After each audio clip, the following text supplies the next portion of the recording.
السلام عليكم الغزالات ديالي والحباب ديالي، كنقول لكم فيديو جديد ونهار جديد، ونتمنى هاد لا فيديو يلقيكم بالصحه والسلامه.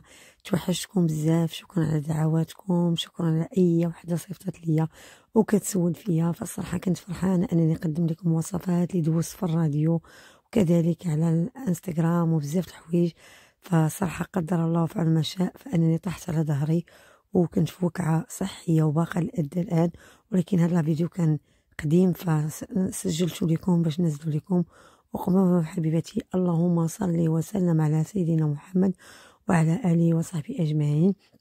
هاد السلطه البنات كتجي راقيه، فما تنساوناش من اللايكات ديالكم والتشجيعات ديالكم. هنا اول حاجه البنات كناخذ ابلي، كنغسلو بالماء، كنطلع فيه الماء وكنصفيه، من بعد كنسلقو 5 دقائق انا بالمليحه، ما كيبغيش واطيه بزاف. كندير هاد الكورنيشو الصغير اللي يكون معلب اولا عدمو الزيتون كيكون صغير ما ديروش الكبير. كندير علبه ديال المايز، كندير دانون مسوس كما كتشوفوا، كندير الزبيب، كندير كركاع، كندير فرماج حمر، معلقه ديال الفرماج ديال الدهن، وكندير الطون، وكندير حتى الجombo ديال لادان الا بغيتو وصافي. وكنجمع بالمايون سوا المنزلي سوا ديال اللي كيتباع على برا. وكندير هنا شويه طماط كنقطعها صغيره باش تعطي داك لي كولور الخضار والحمار، كيجي واحد المذاق رائع البنات. هنا كناخذ 3 لافوكات، انا عندي 2 كبار اللي كتشوفوا كيما غنقطعهم وغندير معكم مزيان غير بالفرشيطه البنات، وغندير فيهم مليحه قطرات ديال العصير ديال الحامض اولا حامضه صافي. وكنبدا بحال هكا نغبوزيهم، هي كنغابيهم هكا بالفرشيط حتى يولاو ليا خليط واحد باش يعطيني واحد الكولي ديال الافوكا اللي كما غتشوفوا هو اللي شفتو في الاول ديال السلطه. هنا عصرت الحامض كما كتشوفوا معايا، وغنعاود نقول لكم هنايا راه كنت حطيتها في الانستغرام وشاركتها معكم هنا ثاني على اليوتيوب. صافي بحال هكا غادي معاك مزيان حتى تخلط ليا. هنا عندي سلطه ليشو اللي كتجي رائعه، كناخذ ليشو كنقطعوه هكا حمر، كنغسلو مزيان، وكندير هنا المونغ، ولكن كنقول لكم هاد المونغا مسقط زوينه وخديتها من الاسواق الكبرى. صافي قطعتها صغيره، وكنقطع اناناسه، وكندير الزبيب، وكندير الزبيب، وكندير شويه تفاح، وكندير الزبيب كما قلت لكم، وكندير تفاح صافي ونخلطها بيرلي، وكنزيد شويه لاصوص اللي غنصايب معكم هي هادي. كندير معلقه ديال لا موطارد ومعلقه ديال المايونيز، وكندير شويه زيت نباتيه وشويه الخل وشويه الملح والبزار والثومه مجففه، وكندير كما قلت لكم خل ديال الحامض ولا الحامض وانتم لكم الاختيار، وكنجمعها بالحليب. كتجي واحد القوام فيها بنات رائع، بنينه بنينه هاد السلطه. كندير الوليدات فوق من لي بات، فوق من هكا سلطه ديال لي بات او بالخضره، راه كتجي بنينه صدقوني. اللي جربتها تشاركها معايا، كتجي من ألذ لي صوص، وان شاء الله غنشارككم معكم في لي صوص. ودعواتكم ليا بالصحه والسلامه، لان كما قلت لكم طحت طيحه خايبه على ظهري، وباقي الحمد لله درت تحاليل وبزاف الحوايج، وهاتي اش تعطلت لكم. ان شاء الله كان عندي واحد البرنامج اللي غنزل معكم ان شاء الله، وغيكون ان شاء الله على ميد راديو، برنامج اللي غيكون زوين فيه وصفات ديال رمضان ان شاء الله. ولكن الصراحه قدر الله فعل ما شاء، ان شاء الله غنشارك معكم وصفات اللي زوينه.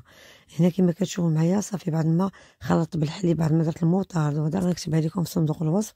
صافي زدت عليها شويه الربيع اللي غادي يسولوني، درت المعلقه ديال الموطارد، معلقه ديال المايونيز كبيره، شويه زيت نباتيه معلقه، شويه البزار ملحه، ثومه مجففه، وكنجمعها بالحليب البنات. ما كنديرش انا المنسمات علاش درت فيها هنايا، درت فيها شويه الربيع والمعدنوس. شوفوا على قوام كتجي، اللي سمعها بالحليب كيتفاجئ، فصدقوني جربوها راه كتجي بنينه بنينه، وديريها فوق من اي سلطه كتجي بنينه. وهذا هو الدريساج كما غتشوفوا معايا اللي غيكون، ولكن غنوريكم اشنو غندير. هنا بعد ما كندرس الاسيات التحتاني، بعد ما كنسرق الخضروات، نتوما ديروا الخضروات اللي بغيتو. كناخذ القطر ديال اللي كنخدم به لي الحلوى، كندير فيه سلطه ديال الارز اللي شاركت معكم في الاول. صافي بعد ما كتكون بردات كنسرحها في المول هكا بحال الشكل، كتجي بحال الكاطو، وغندير فيها الكول اللي شاركت معكم ديال هنا. القطر ديال الاطار فيه 26 البنات.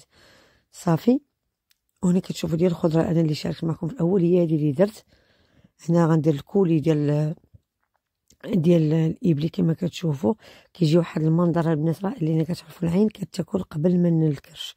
صافي والخضره كتجي لتحت والفوق كتجي هاد هنايا. غنعاود نوريكم كيفاش كنخدم. كناخذ هنا اسيات واحد اخر ديال التقديم، كنفرش فيه كما كتشوفوا معايا الخص هكا، وانا كنخلي البقال ديالو هذا زوين البنات، بلدي زوين وفيه الديد، كان المذاق ديالو حلو، فما حاولتش نقطع عليه الوسط ديالو كما تشوفوا.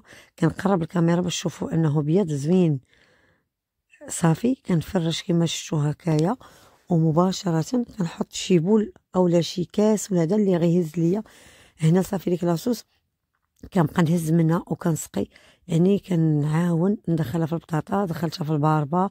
نتوما ديروا الخضره اللي كتبغيو كيبغيو العائله ديالكم. صافي هنايا كندير البطاطا لتحت، وكندير الباربه، وكندير ديك السلطه اللي قلت لكم ديال ليشو، كتجي حتى هي لذيذه البنات. وهنا من الفوق صافي درت غابيل ديال اناكشي اللي كاين لداخل، درت الورق ديال بيتغاف اي ديال الباربه، دخلت الفروي، دخلت وهنا ديكوراسيون نتوما كتلعبوا كما بغيتو. كنتمنى تعجبكم الفكره وتنال ارضاكم، وهذه كيقدموها لي تخوتو الكبار. فان شاء الله ما غنبخلش عليكم حتى انا، وما تبخلوش عليا من اللايكات ديالكم، التشجيعات ديالكم، واللي وصلت هنا كما غنقول التشجيعات ديالكم واللايكات ديالكم كتحفزني وكتعطيني اني ننزل لكم اكثر فاكثر. فغنقول لكم احبكم في الله، دعواتكم ليا بالصحه، وان شاء الله كاين برنامج زوين اللي غنشارك معكم في يوميات رمضان ان شاء الله. نقول لكم السلام عليكم والى فيديو قادم بحول الله.